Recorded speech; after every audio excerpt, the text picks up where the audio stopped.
Hey, I'm Rob Wheeler with today's trick tip, how to do a front side nose blunt check, and then we're going to learn how to do a 180 with that.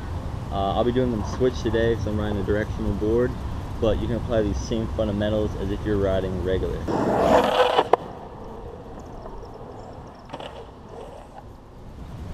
Alright, so when you're first coming into your blunt check, you want to come into it, pick a spot down the road. Don't go too fast at first, progress your way down to faster slides, and make sure it's on your front side, that way you can come on a toe edge towards it. As you get close to it, you want to start dropping your knees, get low. As you get 5 feet from it, you want to really load up. About 55% of your weight's on your back foot, and then as you get to the spot, you want to explode up, throw your board up, square your shoulders down the hill, ride it out until you can't feel like you can't ride it any longer, and then throw this back leg down behind you and send your weight back.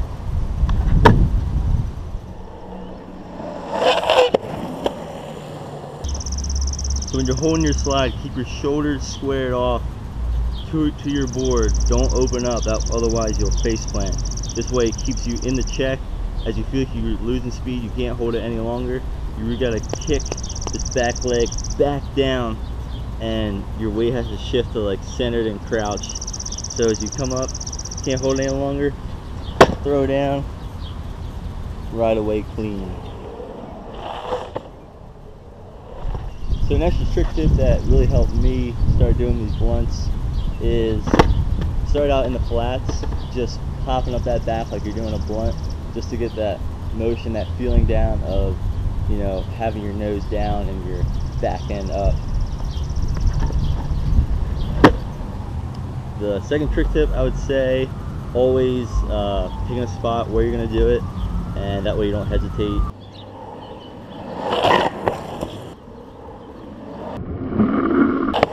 Alright, so now that you got the check down, it's time for the 180, and it's actually pretty easy once you get the check because there's a minor adjustment. The approach is the same, but once you're in the actual slide, and remember how we said to keep your shoulders squared for the check? Well, now you want to slowly open them up so that you ride out regular stance.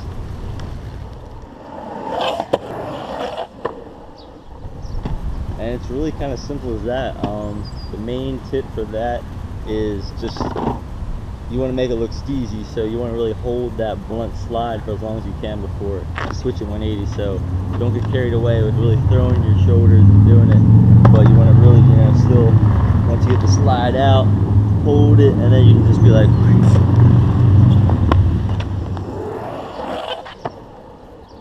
Blunt checks are a lot of fun. Once you get the check in 180, there's so many different variations that you can come up with. They look really steezy, and they're big crowd pleasers, so it's a lot of fun.